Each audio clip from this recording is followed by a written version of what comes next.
She was a woman who had it all: a loving husband, grateful children, a cozy home, stability, and the respect of those around her.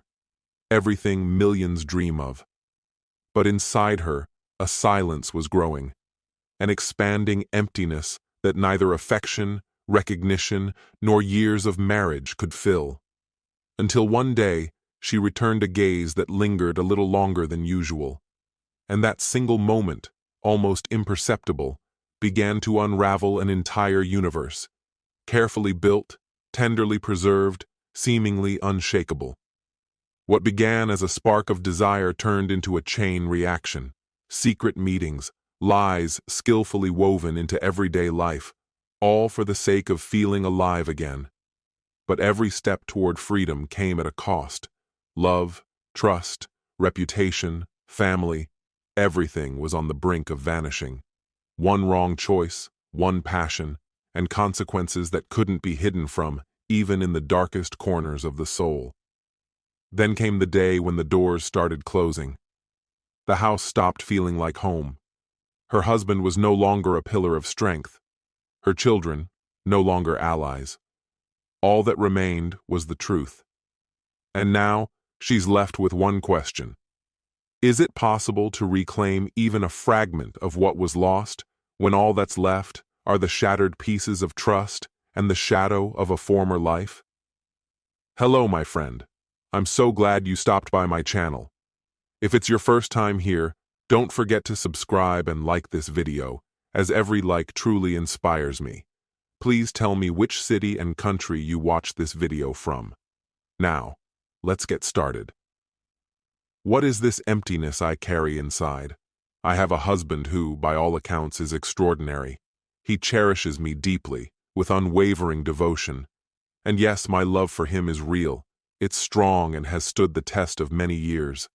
He is the anchor of our family, steady, dependable, and always present.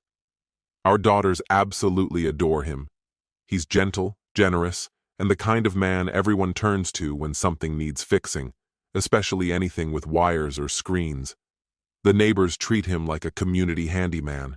He's never given me a reason to doubt his loyalty. He's not the sort to flirt or stray. In the bedroom, Daniel goes out of his way to make sure I'm fulfilled. If I don't reach the peak, he takes it personally. Compared to the men before him, he stands out, hands down the best I've known. But lately, I've come to a realization. My views on passion and desire are grounded in memories from decades ago. For most of our marriage, I never truly considered being with anyone else, until Ryan appeared. As I approached 45 and watched our kids inch toward independence, a new longing crept in. I started wanting confirmation from someone who wasn't Daniel, that I was still attractive, still someone to be desired. Daniel often tells me that I've grown even more beautiful with age, but my reflection paints a different picture. My breasts have lost their youthful perk. Fine lines are beginning to sketch themselves across my face. I find myself retouching my hair to chase away the grays more frequently. That curvy, tight backside I used to flaunt with pride, it's beginning to lose its shape. I can still command attention when I dress just right and put on a bit of glam. But for how much longer? More and more my imagination wandered. What would it feel like to be craved by another man? I began to quietly fantasize about meeting someone who didn't know my history, who saw me with fresh eyes. Even in intimate moments with Daniel, I'd catch my thoughts drifting toward movie stars, younger men at work, or that intriguing new employee who lit something inside me. I slowly revamped my wardrobe, skirts with daring hems, push-up bras, blouses that revealed just a hint more. The change didn't go unnoticed. People commented, and Ryan, always a harmless flirt, suddenly became magnetic. He had joked around before, but I'd never thought much of it. That changed one day when I pushed the boundary a little too far. Something in me was feeling bold, mischievous. When we found ourselves alone, I flirted. Not playfully, but suggestively.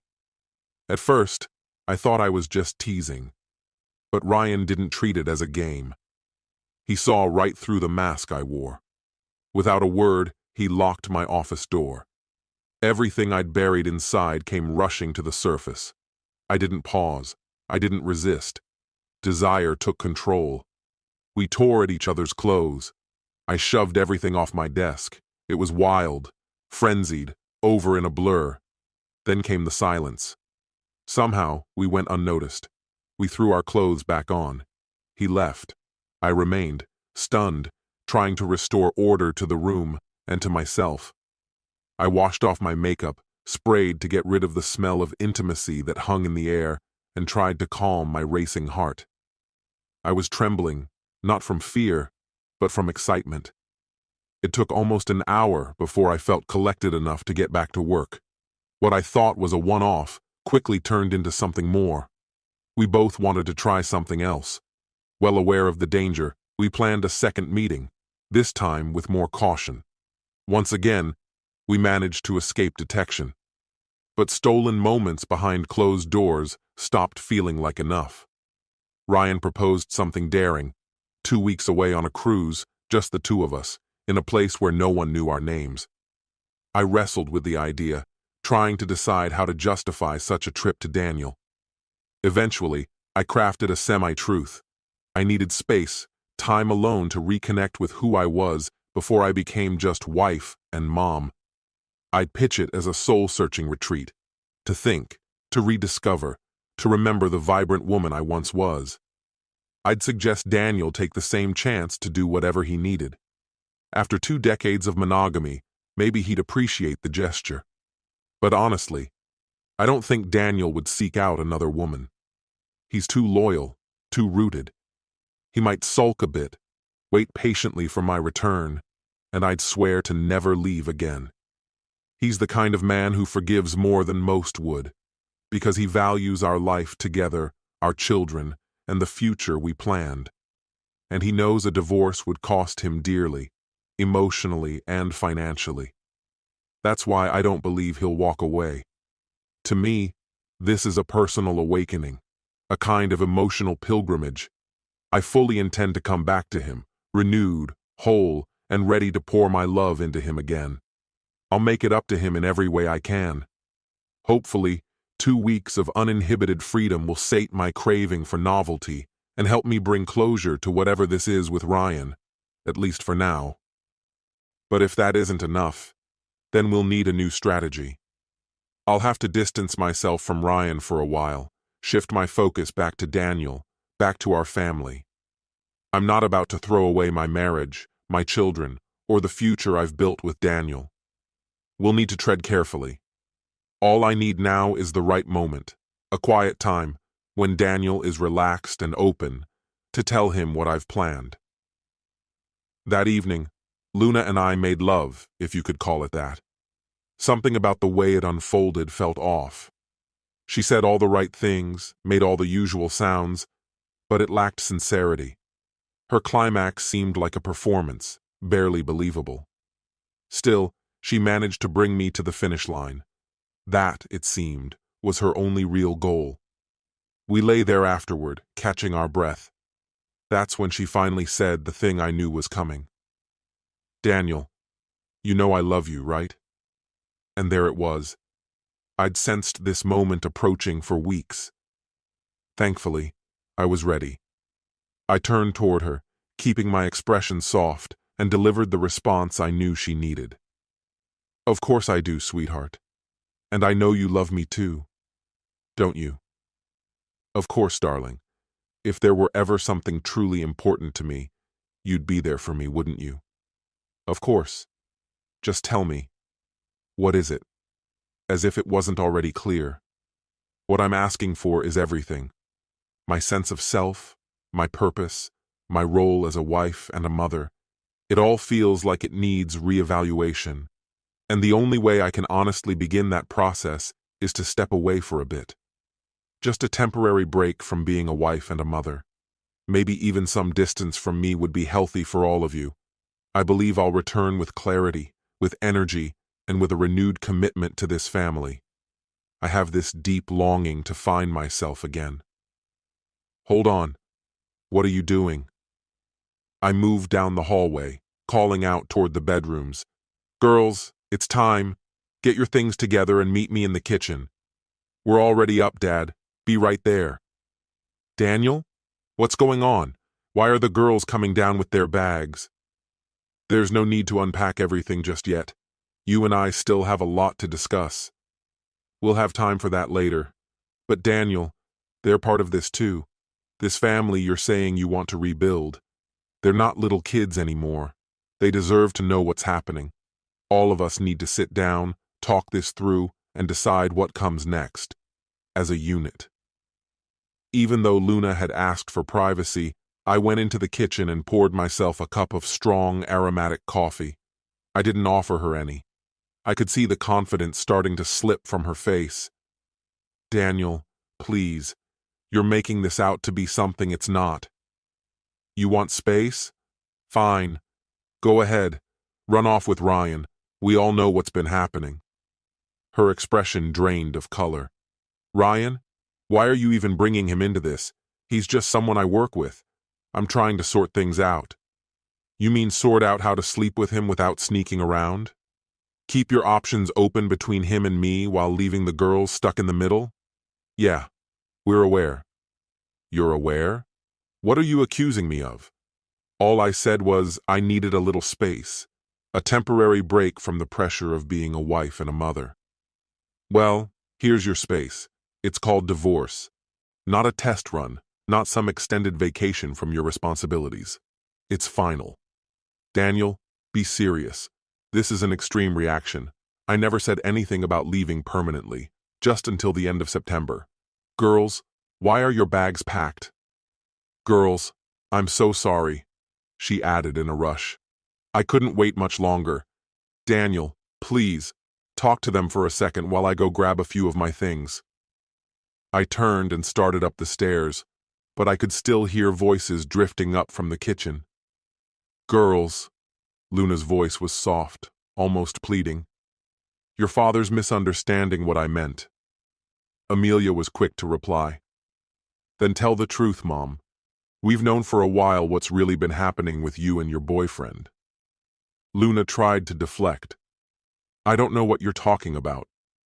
Ella jumped in. "We're talking about those lunch meetings you always had on Wednesdays. At first they were innocent. Then they became quick bites. Now it's suddenly a 2-week cruise with Dodger Ryan." Luna's face was frozen in disbelief. "That's not true. You don't have any evidence. I haven't crossed any lines. Ryan's just someone I occasionally meet for lunch." Amelia stepped forward. "Is that so? The first time you went to his executive suite for your so-called lunch, your office called the house looking for you. You were gone way longer than an hour. Dad had no idea where you were. And later that evening when he came to pick you up, you claimed you were with your boss." "That wasn't a lie. I was with Mr. Archer. The secretary must have made a mistake. She's not exactly dependable." "Oh, really?" Amelia replied. "And when exactly did Ryan become your boss at the executive suite in that hotel?" "That's the point where Dad brought in a private investigator," Ella added. "We've seen the footage. We've seen the photos." "It's true," Amelia said flatly. "And for the record, he's not even attractive, not next to Dad. You became an unfaithful wife in your 40s. "You don't speak to your mother like that," Luna snapped. "And how could you do what you did to us?" Amelia shot back. "How could you choose that over being the mom we needed?" Defensive now, Luna lashed out.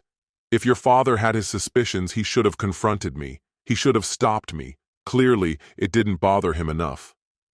I think it was Amelia who replied, "Mom, that ring on your finger means Dad shouldn't have to stop you. It means you swore, before all of us, to forsake every other person.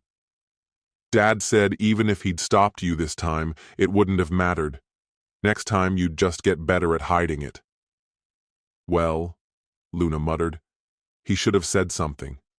If it hurt him that much, he should have told me. This only confirms how little it matters to him whether someone else gives me a bit of innocent attention. I can't wrap my head around why he suddenly turned so territorial. And no, Mom, he didn't say a word to you. because he was stalling. His legal and financial advisors were hard at work making sure you wouldn't be able to dig your claws into his assets during what he assumed would be a routine separation. He wanted to make absolutely sure that neither money nor the fear of losing it would sway his choice about staying in the relationship. A few weeks later, he brought us all together and laid everything out. Then he played a video. What we saw and heard in that footage made our stomachs churn. Ella and I immediately assured him he had our full support. The priest explained that the current divorce system tends to lean in favor of the wife, even in cases where she's the one who's broken the marriage vows. Like I said, his attorney and accountant had been subtly working to cut back your spending for some time. I'd be willing to bet you didn't notice that. Thanks to all this, Ella's and my college funds are now completely protected. Shocking, isn't it? I imagine it cost him a fortune. Where'd he get that kind of cash? Ah, now I get it. He knew I'd never ask him to touch our college money. That's icy, heartless, really. And you're probably convinced that Ella and I conspired with Dad to betray you. But that's not what happened. No, Mom. You and your new flame schemed behind our backs. Whether you convinced yourselves your fling was harmless, or you purposely sabotaged this family while cozying up to your boyfriend and pocketing a chunk of Dad's cash, that's on you. We were simply trying to shield ourselves, and trust me, that wasn't a small task. Ella cracked a joke, and we both laughed. Small woman, colossal disaster. Okay, girls, I said as I came down the stairs, bags in hand. Luna looked like she'd seen a ghost. Daniel, can't we just sit down and talk? Please. I know I screwed up. I don't want us to break up. I never wanted a divorce. I'll call Ryan right now and end it. I'll cut all ties, I swear. I never meant to leave you or run off with him forever. Oh, honey, that ship's long gone, I replied. And speaking of ships, I hear you and Ryan already booked a 2-week cruise. My advice? Enjoy it while you can, because once you're back, things are going to get a whole lot harder. What do you mean? Well, first of all, you'll be handling everything around here on your own. The girls and I are moving out. We've got a new place lined up. Dad! Did we get the one with the hot tub? Please tell me we did. As of 2 days ago, it was still available, I told them. We might have to crash in a hotel for a bit, but it looks like it'll be ours soon enough. The girls squealed in delight. And second, I added, you won't be enjoying this house alone for long. Ryan's going to need somewhere to stay. According to Molly, his current residence won't be his much longer. Wait, Molly? You talked to Ryan's wife? Yep. She's completely unfazed by your little vacation. But here's the twist. Ryan wasn't exactly truthful with her. He claimed he was headed to California for a professional internship. But I thought their divorce was almost final. Interesting you bring that up. When I met Molly nearly 2 months ago, she hadn't heard a word about any divorce proceedings. She's been quietly waiting for you two to go public so she could take action. I gave her a quick call just now while I was upstairs. Sounds like Ryan's being kicked out as we speak. She mentioned her older brother was coming over to help handle the garbage. He told me she was okay with it, that she agreed to the divorce and didn't care that we were taking this trip. He also told you he had a 2-week internship, right? Well, about a week ago, Molly checked in with his boss, Mr. Archer. You know, your boss too? Oh God. Exactly. Which brings me to the third thing. When you two return from your romantic getaway, neither of you will be going back to work. Your employer was just waiting for my go-ahead. He can't do that. We're valuable employees. You're workers who broke company policy by having a personal affair during business hours. Molly and I had enough evidence to make a legal case, and your boss was more than happy to dodge a lawsuit by firing you both and hiring replacements. This isn't how any of this was supposed to turn out, Luna cried. No, it's not. You were supposed to honor your vows, to your husband, to your kids. We were meant to grow old side by side, retire in peace, and spoil our grandkids together someday. Instead, you threw it all away for a fling, and now you're left with less money, no family, and a reputation that's about to take a serious hit. Daniel, I can't believe you're doing this. I thought you loved me. What else are you planning to do to hurt me? Glad you brought that up.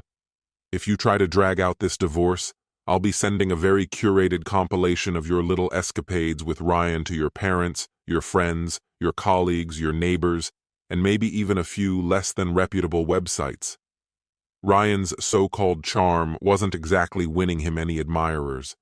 Let's be honest, it just wasn't enough. Daniel, believe me when I say this, I always came back. I just needed a breather, some time to clear my head and be alone. Give it a few more weeks, and everything would have settled back into place. But now, you're treating me like I've committed some unforgivable sin. After all we've endured together? Doesn't our marriage buy me even a little compassion? I thought I earned a bit of grace, maybe even a chance to make things right. Or maybe not. You already had your chances, again and again. You just kept choosing Ryan over being present for your family. You ask what this marriage meant to me? Well, 3 months ago, it meant the world. But that's when it became clear. You didn't care about our relationship anymore. Not like you once did. And our kids? They weren't even a priority. Luna, what you did left a mark. It broke something in me. I was in such a dark place that, if not for our daughters, I might have done something irreversible. I thought about pretending, playing the part, acting like things were okay. But then I asked myself, what kind of message would that send to our girls? I decided instead to teach them, through my choices, how to demand respect. I almost went through with a standard divorce filing, but the idea of losing time with our kids was too much.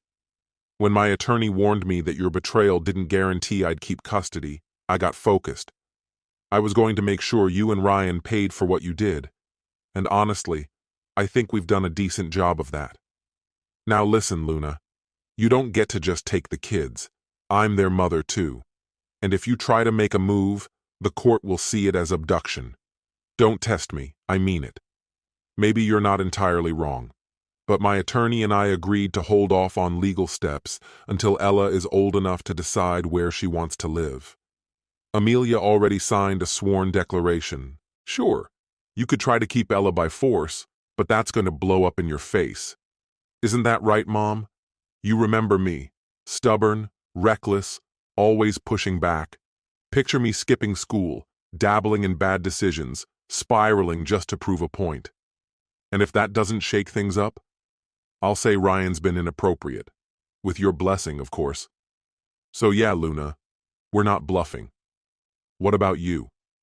This isn't how I imagined things unfolding.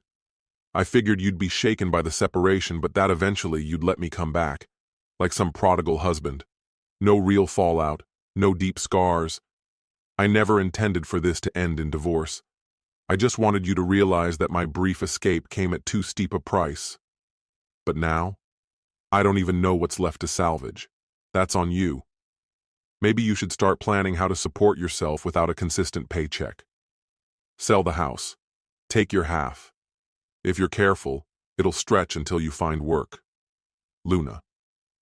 As Daniel and the girls walked out, the phone rang.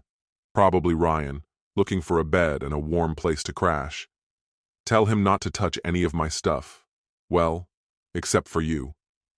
They left before I could say anything else. Hello? Luna, we're screwed. They just left. Damn it, this wasn't how you said it'd go. I should have known better than to believe your nonsense. Hey, you didn't exactly resist. You jumped me in your office. Sure, I was into it, but you were the one throwing sparks. What's the point of blaming each other now? We need to figure out how to protect our jobs, and maybe our marriages. Can I come over? Molly threw me out. I can't afford a hotel. I guess it's all falling apart now, but I need somewhere to stay tonight. Try to get some rest. Tomorrow, we'll need to start damage control at the office. Can you come get me? I don't have my keys, and I'm not dealing with Molly again tonight. That night, when it all came crashing down, was the last time we were all under the same roof. Before the court date even came around, Luna vanished. She sold the house almost overnight, took her share of the money, wiped out our joint accounts, probably just to spite me. I didn't lose sleep over it. Most of the real assets were already safely tucked away in the girls' college fund. My share of the house netted about 20 grand. We'd taken out a home equity loan years ago to build a deck and patio, so the final value wasn't stellar. I used my portion to rebuild the emergency savings I'd drained for tuition. With my job and no alimony on the table, I was doing well enough. In the end, Luna's choices pushed me to delay filing for divorce for a year, so I could cite abandonment. That way, she couldn't reappear later asking for money or custody. I had no interest in a reunion. Ryan, surprisingly, didn't bail.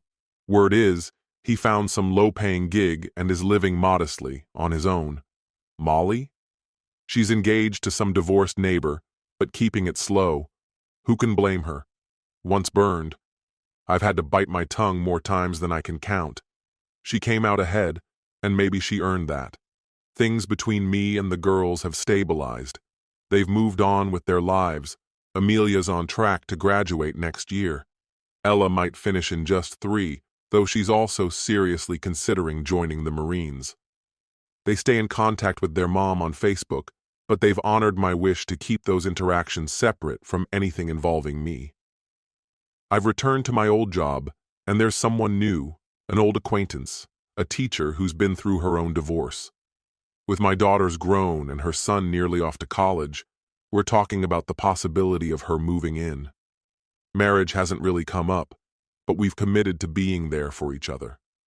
Strangely enough, my intimate life is the best it's ever been. She's on birth control, and we're still cautious. I'm not about to take risks. I've learned that much. Luna, my ex-wife, always seemed to understand that part of me. The girls keep in touch, but they've made it clear. Their father won't allow my name into any conversation, nor will he share anything about his own life. It's as if our 2 decades together never existed. I was loyal. I loved him. I worked hard to be both a good mother and a supportive partner. I pulled my weight financially and emotionally. My paychecks went toward the mortgage, the cars, the school expenses, everything. So I didn't feel wrong for draining what remained in our accounts after he cracked. And really, what was there left to preserve? At least he'd had the foresight to pay ahead for the girls' college. That was smart, even commendable. How could I argue with that? But I've never been someone who chases money. What I can't stop asking myself is, who was I, truly? After 20-plus years of standing by him, did I deserve the storm that came crashing down because of 3 reckless months? They weren't cruel months. There was no betrayal of the heart, just bad decisions, plain and simple. Ryan was never some grand romantic prize. What made the affair feel exhilarating was the sheer recklessness of it. That feeling vanished the moment reality hit. Suddenly Ryan meant nothing. Then he had the gall to claim I owed him, that I'd destroyed his marriage. He wanted to move in. Imagine that. Why did I flee the city? Because I became the woman everyone whispered about, the cheater, the liar. And there was hard evidence. I felt exposed, like anyone could see straight through me. I didn't trust Daniel not to leak the video, to shame me even further. Practically overnight, he became Dr. Alcott again, calm, poised, unreadable. I left to get some clarity, to wait for the dust to settle. Deep down, I hoped Daniel might soften, that there was a chance, however small, for reconciliation. Now, I live somewhere in between the past and the future. My work is stable. I used to be in finance, explaining to frustrated clients why insurance hadn't covered what they thought it should. These days, I do something similar at a hospital, helping patients navigate their medical bills, explaining the confusing fine print of their coverage. Mr. Archer, my old boss, didn't sugarcoat things when he gave a reference. He was honest about my mistakes, but also about my strengths. My new supervisor took a risk in hiring me and made it clear that even a hint of unprofessional behavior would end it all. I live in a modest apartment now. I don't need much. My social life is nearly non-existent. I spend too much time on an online forum for women left behind after infidelity. Some of their stories make mine seem almost mild. But I haven't let myself go. I still look good. I still carry myself well. Daniel knows I was a good partner, a good mom. Can he really stomach the idea of diving into the chaotic world of dating at his age just to replace what we had? I think I'll wait. Maybe the girls will warm up to the idea of nudging him back toward me. He's in the process of finalizing the divorce. Me? I'm quietly hoping there's still a path back. I replay the good times often. A song, a smell, an old picture. It's all it takes to send me back. The pain it brings is hard to describe. I cry more than I'd ever admit out loud, and I can't believe Daniel doesn't feel that too, especially when he's with our daughters. How many of those memories include me? He must miss me, even if he doesn't want to. We were a part of each other's lives for too long to just erase that. Daniel, if even the smallest part of you still holds love for me, please hear this. If there's any piece of you that remembers who I was to you, who we were together, then I am begging. Give us another chance. I won't make the same mistake again. I was foolish to risk 20 years of shared life for something so shallow. I just hope you won't be equally foolish by refusing to see that one wrong turn doesn't mean we can't still find our way back. This story has come to an end. What's your opinion? Share it in the comments, my friend. And if you like this story, check out other exciting videos on my channel. I'll say goodbye until the next video.